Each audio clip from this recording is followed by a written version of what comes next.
Hi, I think we are live. We're live. Hello. Welcome to this web broadcast that 350 is doing after the global divestment mobilisation. So many exciting things happened. Really excited to be sharing with you some massively inspiring stories from all over the world this evening. So my name is Natasha, and I am the Europe organiser here at 350, but I've only been interim. I'm actually going to be leaving soon. So I'm going to do a round of introducing you to everyone that is on this call with me, and then I am going to just run through what we're doing, and then we'll start presenting. We'll start sharing stories. I'll explain to you in a minute how you can engage with the chat. We'll just do a round of introductions first. So yeah, first I'd like to introduce Emma, who is the permanent Europe organiser at 350, has just got back from a sabbatical. She's mostly not going to be on screen because she's going to be behind the scenes, kind of responding to things in the chat and stuff. But Emma, would you like to say hi? Yeah, just hi everyone. So glad to be here with you and hear all the different stories about the global divestment mobilisation. And I'll be on chat to hear also from all of you who might be interacting and watching the webcast. Great, thanks Emma. So I'm just going to go along and do a round of intros from all the presenters because we've got lots of people to speak to you. Ellen, would you like to say hi next? Yep, hi, I'm Ellen. I'm a divestment organiser from the UK. I'm calling in from rainy London. Also excited to hear what's been happening elsewhere. Thanks, Ellen. Beta, would you like to say hello?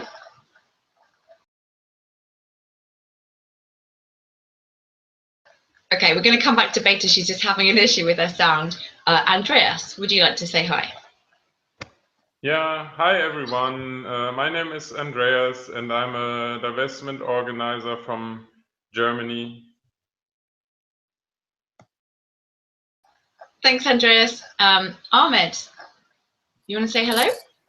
Hi everyone, my name is Ahmed and I campaign on divestment from Johannesburg, South Africa. And yeah, looking forward to celebrating with everyone. Great, thanks Ahmed. Beta, can you hear us now and is your sound working? Possibly not. Okay, Beta is going to be talking to us about the action at the Trump Tower in New York, which sounds really awesome. But we will come back to her in a little bit. Okay, so first things first, so you'll see a chat box underneath this video. If you would like to engage with us, share what you've been up to for the global divestment mobilisation where you are, or what some of the things that you've seen you've been really inspired by are, that'd be great. Also just kind of say hi and where you are, where you're dialing in from. Yeah, just so we can say hello to you. I would love to hear some of the stuff that's going on around the world, apart from what we've been talking about. So please do that. You'll need to open up a channel in YouTube. That's really easy. If you just click on the top left-hand corner of YouTube where there's 3 lines, you can open a channel there really simply and then come back to the chat box and post. I hope that that will work. So yeah, I will basically start. So the global divestment mobilisation really saw divestment going properly global. There were events on 6 continents in 45 countries. There were 260 of them. They put pressure on institutions to break their financial ties with fossil fuel companies from Brazil to Belgium, Cape Town to Jakarta. People all over the world were demanding that all of our institutions stand on the right side of history and stop supporting companies that are fueling the climate crisis. I've got a few slides that I would like to share with you now. So the first one is from Brazil. In Rio de Janeiro, there was an action run by fisherfolk and indigenous people who disrupted an oil and gas auction to speak out against investments in fossil fuels. That was pretty amazing. The next slide, if we could just pull that one up, is at, I'm not going to say this properly, Hoa Sen University in Ho Chi Minh City. in Vietnam. So hundreds of students got together and put pressure on their university to divest. We'll also be hearing from Ahmed about some of the stuff that happened in Cape Town.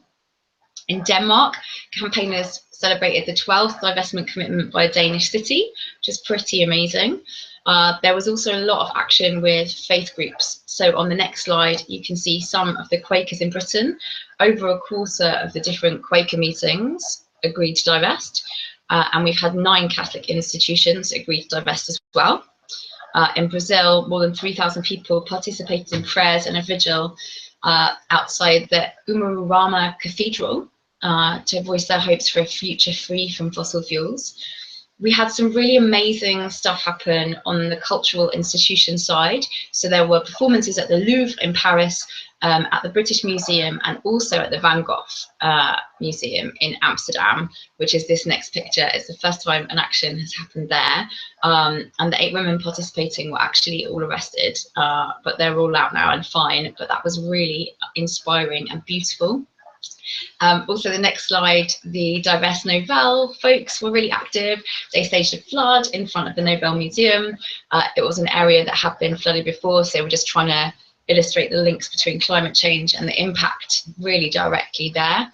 And yes, students and academics challenged universities in Argentina, Bolivia, the Netherlands, Germany, South Africa, Nigeria, and Hong Kong.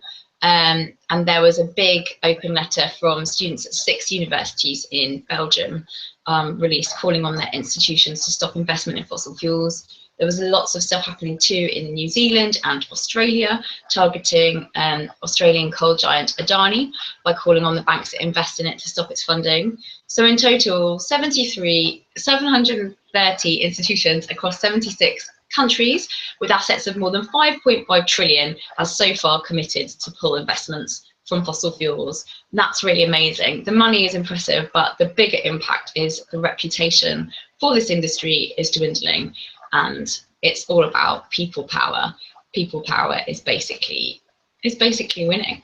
So yeah, what we are going to do now is we're going to go through and we're going to hear from all of the speakers that we've got on the call. And we've also got a film coming up for you from Chuck in the Philippines, talking about how impacted communities led actions there. That he couldn't join live, unfortunately, because it's literally the middle of the night for them.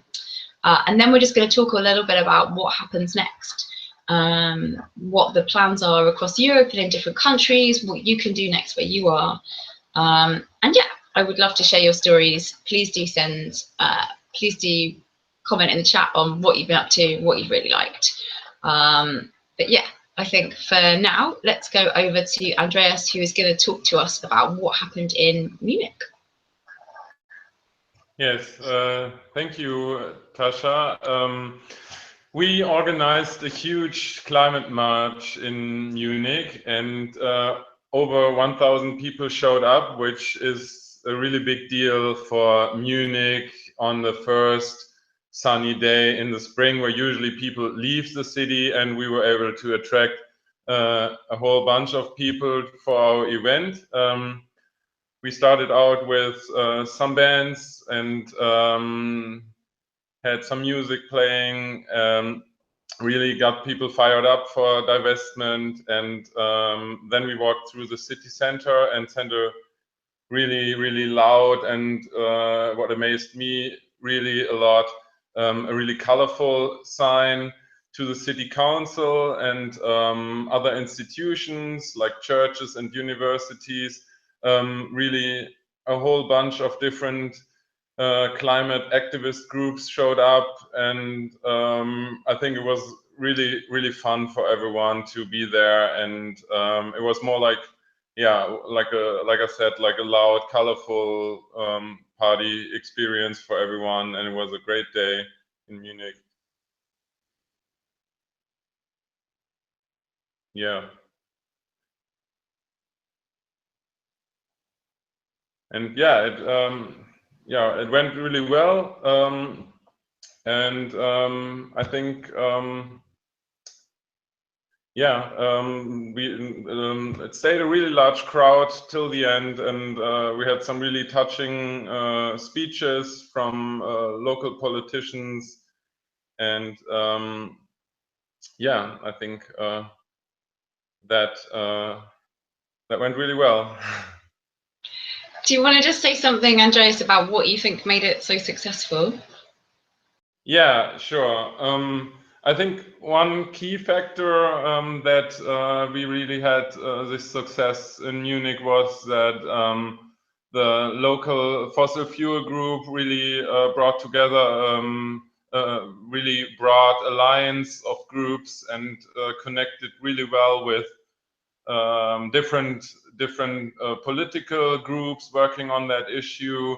Some local parties were involved, and a lot of so it was a bigger network that brought people together who are interested in this topic among the city.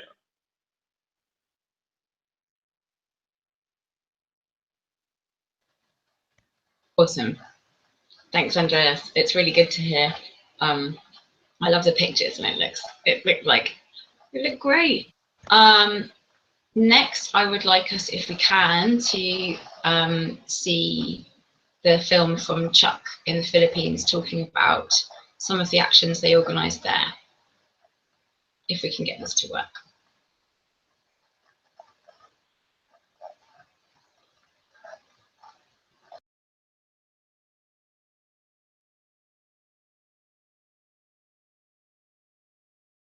From 350 Philippines, I've been asked to share about the experience that we had during the GDM. Well, what happened was there were 10 simultaneous anti-coal community actions around the Philippine archipelago, of which I was personally involved in organizing and facilitating a climate camp of 50 youths from around Quezon Province, which is known as the coal capital of the Philippines. As far as executing the actions, I would say it was done in sync, thanks to the coordination and support that was done earlier through our partnership with the Philippine Movement for Climate Justice. As far as the preparations were concerned, it was months of meetings, organizing, logistical work, multitasking, preparations, and balancing organizational self-interest and negotiating consensus among those that are part of the campaign network. The GDM action fits within the series of actions that happened prior to it, namely the Break Free, the March for Science, the People's Climate March, which was utilized by the local climate movement to highlight the grassroots resistance against fossil fuel projects that continue to proliferate around the country. And it is also a way where we were able to maximize those global moments as vehicles to raise the voices of climate-impacted communities that are at the forefront of extreme weather that further exacerbates already existing inequities in our society. Actions like the GDM not only connects the dots between investments and impacts, it reinforces wisdom that is found in realizing that all things are connected to everything else. And in a problem as huge as climate change, it really does mean that to change everything, we would really need everyone.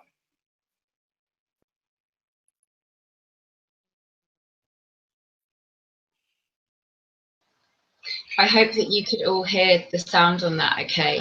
But I know that Emma shared the link in the chat so that you can watch that another time. If not, I think it's really inspiring. I love those actions particularly because they're led by communities that are being really at the front line of climate change impact. I know that we're feeling those impacts all over Europe as well, but countries like the Philippines are really getting the sharp end of the wedge on this stuff. And it's really inspiring the way that they are taking action into their own hands and in turn feeling inspired by the solidarity that they're getting from all over the world by everyone taking action together like this. So yeah, next I would like to pass over to Ahmed in Cape Town, who's going to be talking about the launch of their divestment campaign there.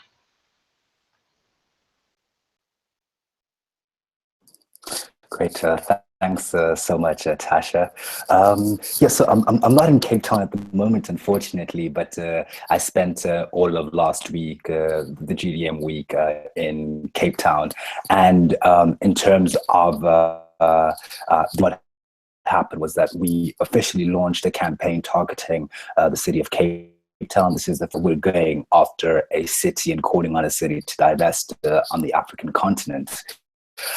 So we started off the launch event with a panel discussion where we got some partners, faith institutions, and even students to discuss the goals and objectives of the divestment campaign.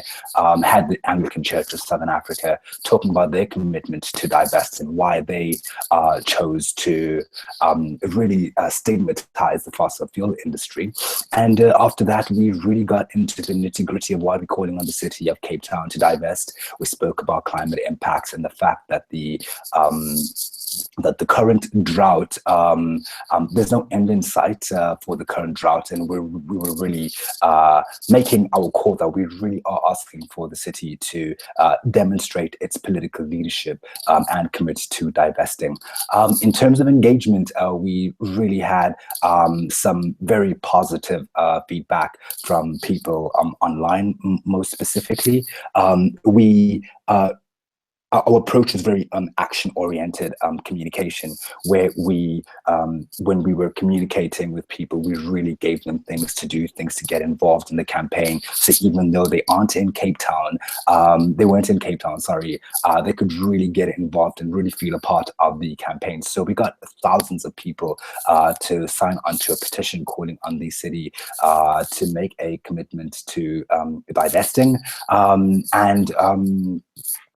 At the end of the launch and the petition signups, we ended up getting the opportunity to hand over the petitions to the deputy mayor of the city. We were really gunning for the mayor, but unfortunately she wasn't available. But we were also quite adamant that we really wanted someone in high office and with I guess a very senior position to come through and collect the petitions. We were really quite lucky to get the deputy mayor to come through and collect the petitions.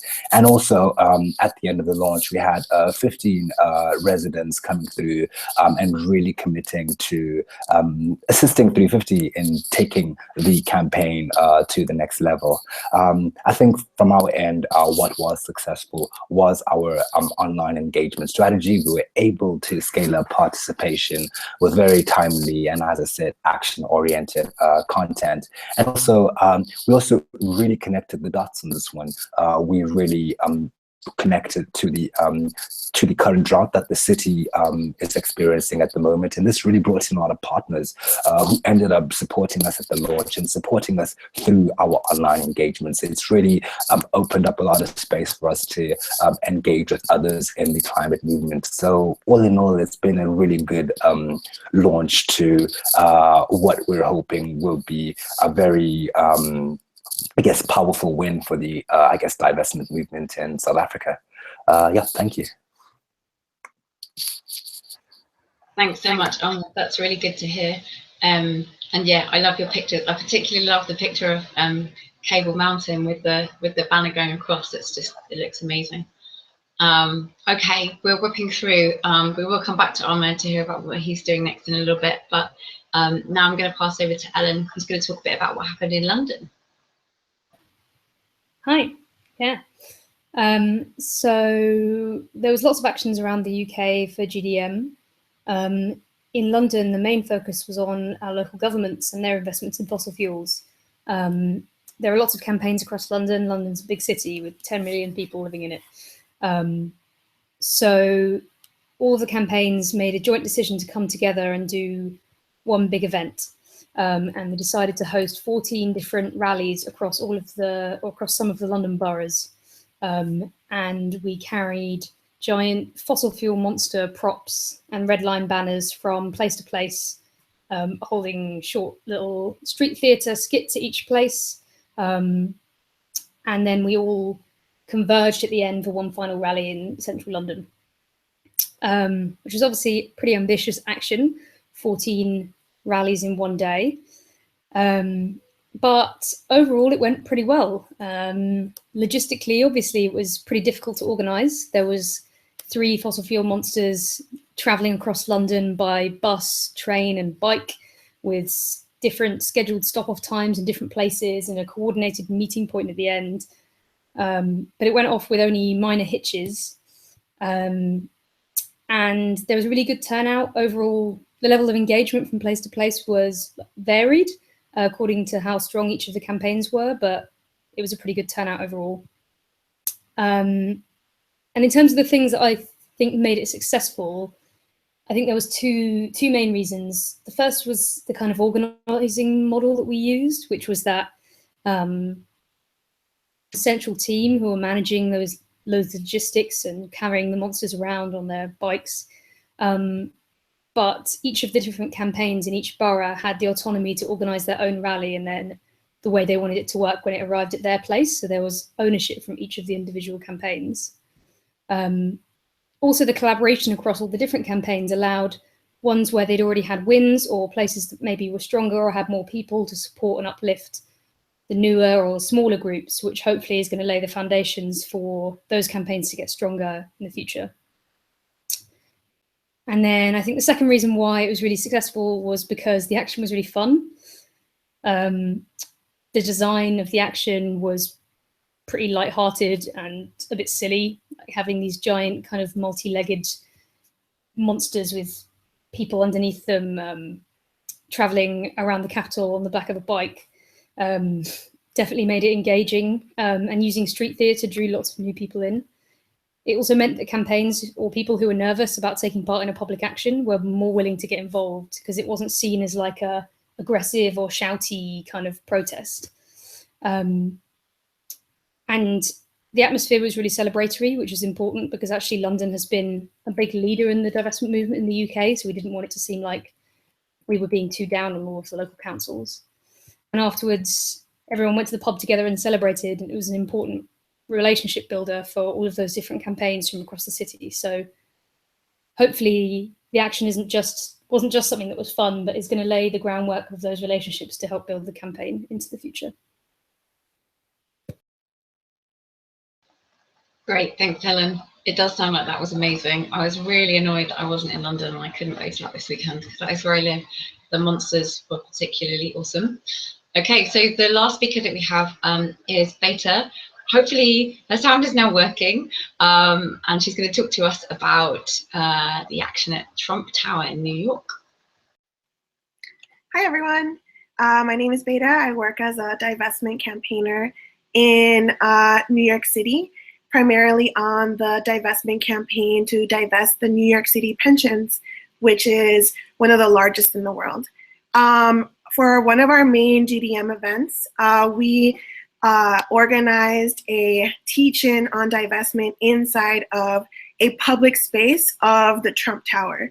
So although Trump Tower is a privately owned building, because of the laws in New York City, they were able to get subsidies and therefore have a public space within a private building. So many organizations have been taking advantage of this space and hosting teach-in style events. So the divestment teach-in at Trump Tower was the fourth one that happened over the last several months, and it was a pretty complicated logistically action to organize. We had to, because of the tension and because of the security of the building itself, we had to stagger in the 150 people who came out to this teach-in to get past security, which included Secret Service agents, people with machine guns. It was kind of a scary place to have people sneak into.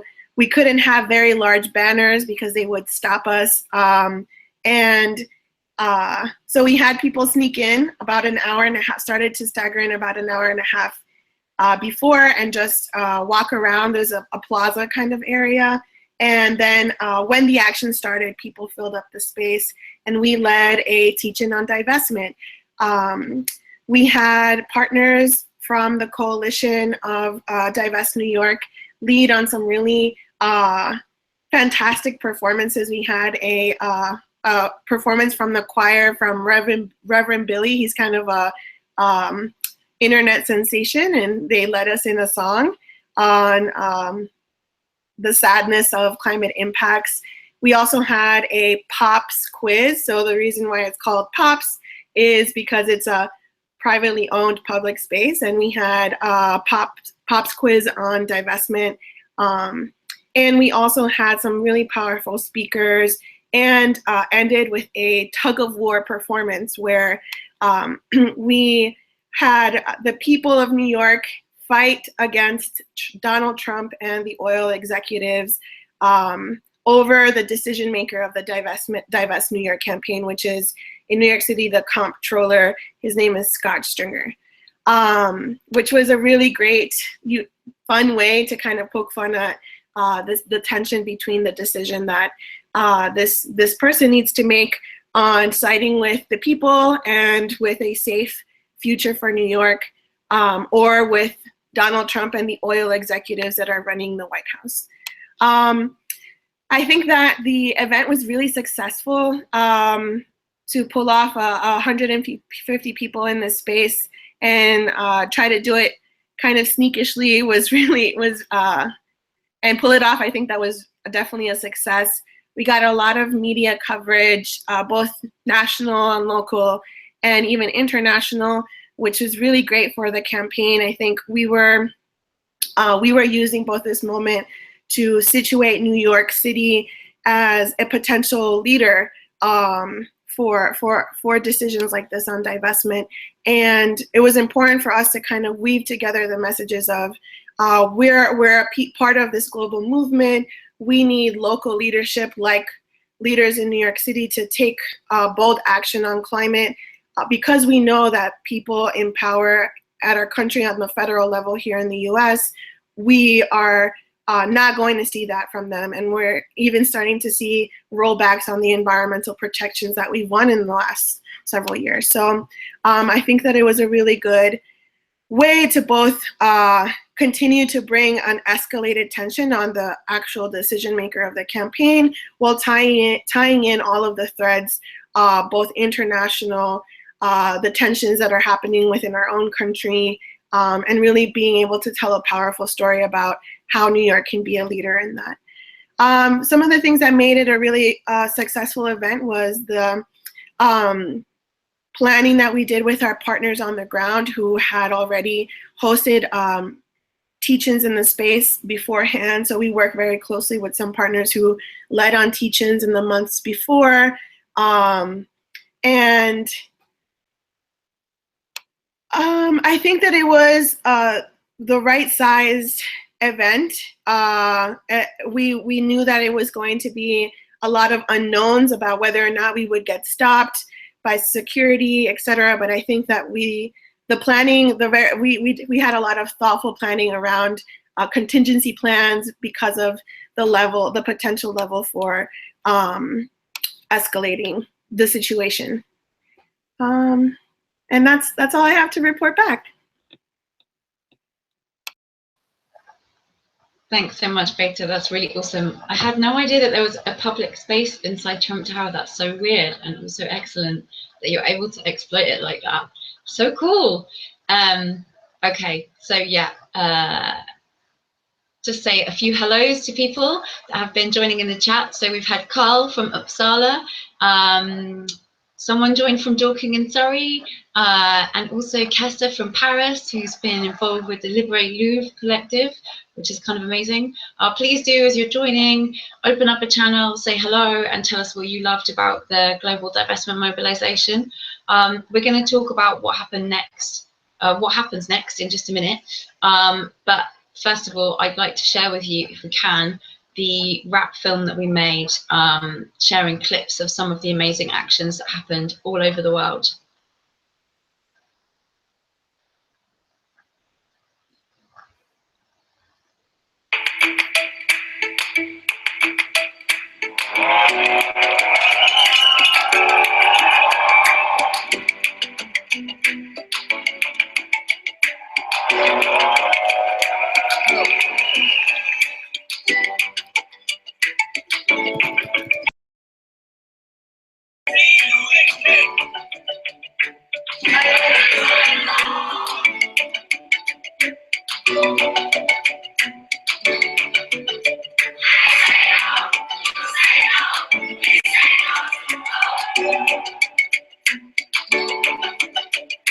We say, Boston University, you should switch banks, cut the ties.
Awesome, I love that video.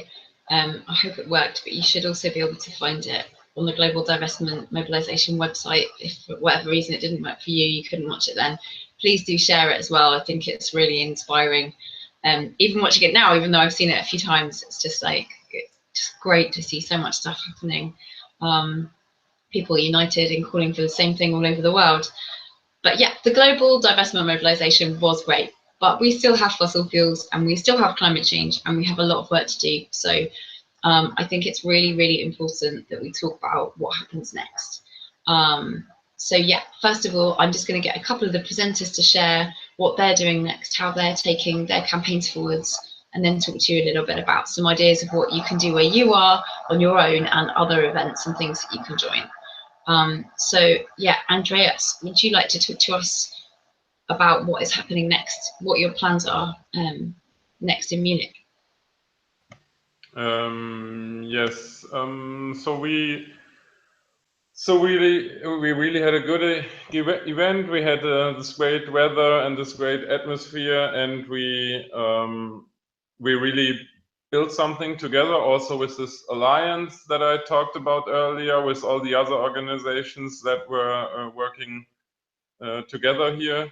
So we really brought a lot of people to the streets, and we want to use this large event to hopefully get some of the people that came out that day to our next meetings in Munich, so they can engage in the local fossil-free group, because on that day a lot of people were actually interested in how they can work towards divesting their city and its institutions. So we want to get these folks connected to the local campaign.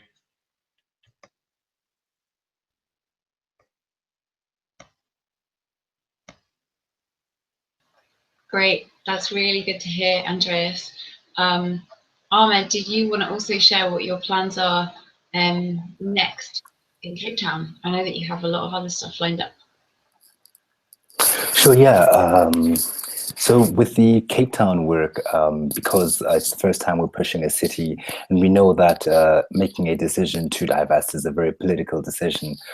So we're going to be working with our partners and a lot of people that committed to join us in a working group at the launch to really start pushing councillors in the long term to start, calling for the motion to divest in the chambers. So the focus will be on getting residents to build up their networks and really push their networks to press on their councillors to call for a motion to divest within the city's chambers. We're also managed to secure a meeting with the mayoral council last week. So that's like the next big step is preparing for that meeting and really going to I guess the mayor's offices, prepared to really lay down why we're calling for the city to divest and really trying to push her to be the person to actually table the motion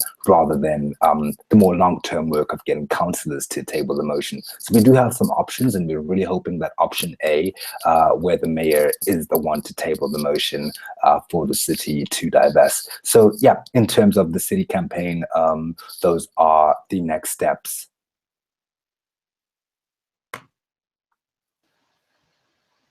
Great, Ahmed, thank you. Yeah, throughout the global divestment mobilization here in Europe, we were trying to encourage people to think about how they could use the events at GDM to kind of grow groups and build pressure, and where it would fit in a strategy for wider change. So I just want to share a little bit about that with you and some of the resources that we made. And then I'm going to share some of the stuff that's happening. And yeah, it's great to hear some more of you joining in the chat. Hello to people that are just joining us. And brilliant to hear about what you did for GDM in Dorking. That sounds great. Please do continue to share your stories in the chat, and if you have any questions about what's happening next or what you can do next, please share those as well. So yeah, I've made a slide which hopefully we can show you now, looking at what happens next generally, with some links to the different resources we've made. So we were really trying to encourage people to hopefully with your GDM event, you'll have pulled in some new people. So you'll have thought about how you can make it accessible to the public, told more people about what your campaign is. Your campaign will be more visible. Maybe you've got more people that have signed your petition, like Ahmed was talking about in Cape Town, or maybe you gave out flyers at your event. Hopefully you've got some more people that you can get in contact with. So we just really encourage groups to have a follow-up meeting and bring those new people along, make space to invite them, and think about how you can make them comfortable. There's a guide here that I've made, which I think Emma will share the link to in the chat, and it's on the slide as well, on how to grow your divestment campaign, and it really talks about campaigning as a cycle of growth, because it's all about people power. The aim of the divestment campaign is to destroy the reputation of the fossil fuel industry and make it too immoral socially for it to have any power anymore. And for that, we need lots and lots of people. So people power is the name of the game, and it's all about getting more people involved. So when you have a public event, you should think about how you can pull people in, and then think about how you can get them involved in the next thing. And if you plan actions in series, that's really helpful. In the How to Grow Your Divestment Campaign guide, there's a link to a presentation that we've made talking about fossil free, what it is, what the history of it is, and there's space in there for you to add in information about your campaign so that you can use that at meetings to bring in new people, get them on board with everything that's happening, make them feel part of a global movement, and then kind of plan where you go next. It's really important that actions don't just happen on their own, like we heard from various different presenters here. Some of them only talked about the action in terms of what they actually did, because I gave them such a short period of time. But for all of the really strong ones, this was part of a sequence of action. It had a strategy.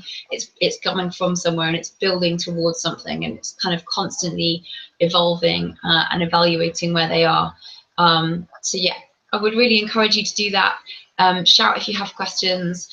There's staff across Europe that are here to help you, whether you're in a country that we have staff in or not. We'd really like to try and support this work wherever it's happening, wherever we can. And there are a bunch of things that are happening centrally next. So the next slide, I've got a whole slide of different stuff that is happening in Sweden. There's loads of it. So there's the Uppsala Sustainability Festival. And I should also say, this webinar will be recorded, so you can share it with people if you're inspired by these stories. You could also come back to it and look at these slides and get the links if you feel like we're going too quickly and you're not going to get them now. So there's the Uppsala Sustainability Festival on the 18th of May. In Stockholm, there's a fossil-free picnic on the 31st of May, which is being hosted by Divest Nobel. In Gothenburg, there's a new campaign that is opposing the gas infrastructure there. You can find all about that at the link. In Malmo, there's a meeting with the AP pension funds, and there's a Facebook event for that, so you can find out about that and go along. In Lund, there's also a divestment workshop at the public library, and there's an event in Visby, which I haven't put on the slide. It's just to meet outside the university building on May the 25th at 7 o'clock, but there's no link for that one, I'm afraid. The next slide is, yeah, there's a whole bunch more stuff happening. So in the Netherlands, there are different actions happening. There's a meeting for the pension fund campaigns on May the 31st, and there's a national debrief, celebration, follow-up GDM event on the 8th of June. You can email Lizette at 350 if you want details about those. Also, there is, I'm going to say this wrong, Coda Rude is what I imagine it means. It's going to be a mass climate civil disobedience type thing at the Port of Amsterdam on Saturday, June the 24th. There's a website for that and a Facebook group for that. In the UK, there's lots of awesome stuff happening. On the 24th of May next week, there's another live web workshop like this one, specifically looking at how we decolonize divestment. I think that's really, really important, and it should be a really powerful web workshop, so please do get involved with that. You could always join from outside the UK as well if you're interested. There's also going to be rolling resistance happening in Lancashire against fracking for the whole of July with Reclaim the Power. There's a link there to show how you can get involved, and there's a Divest Parliament training weekend on the 10th of June. And then in Germany, the Munich group is meeting on the last Friday of every month, and you can email contact@fossilfree mention. I'm sorry that I probably just murdered that as a word. And then finally, there's another slide on all of the climate camps that are happening across Europe. So these are kind of, they're happening in different ways in different countries. When they used to happen in the UK, I went along and found them so inspiring. People come together, camp, set up communities, share workshops, share food, live together communally, and plan and take action together. And all of these camps are sort of different variations on that. So there's one in the Czech Republic, 21st to 25th of June. There's one in Sweden, the 3rd to the 7th of August. France, the 4th to the 15th of August. There's an action camp in Belgium, the 10th to the 15th of August. And then there's Ende Gelände and a climate camp in the Rhineland in Germany, August the 18th to the 29th. And there are links where you can find out all about those, much more about all of those. Some of you might have heard about or been involved in Ende Gelände last year, where there was a really inspiring mass red line style direct action. It's definitely worth looking into if you don't know about it, and do see if you can get involved, if you'd like to get involved. There's also an action in Paris that people can get involved with on Saturday, and I think that the link has been shared with you in the chat, so check that out. And I think that that is it. It doesn't look like we have any more questions or comments. So I think I will wrap up. Cool. So yeah, maybe we could do a round of everyone. Yeah, kind of signing over and out. I'll go in reverse order this time. Ahmed. Hey, thanks so much for having me at the Europe Celebration webinar. And yeah, look forward to seeing some of your exciting work that's been planned coming to life. Thank you. Thanks, Ahmed. Andreas? Thank you for having me on the celebration, and looking forward for lots of new faces in the Munich group and hearing from everyone. Bye. Thanks. Beta? Hi, everyone. Thanks for everything. And yeah, same as everyone, really excited what's happening next and how people are harnessing all this energy. Really exciting stuff. Sweet. Ellen? Thanks, everyone. It's been really cool to hear what's happened around the world. If you're based in the UK and you want to get more involved, then get in touch with me.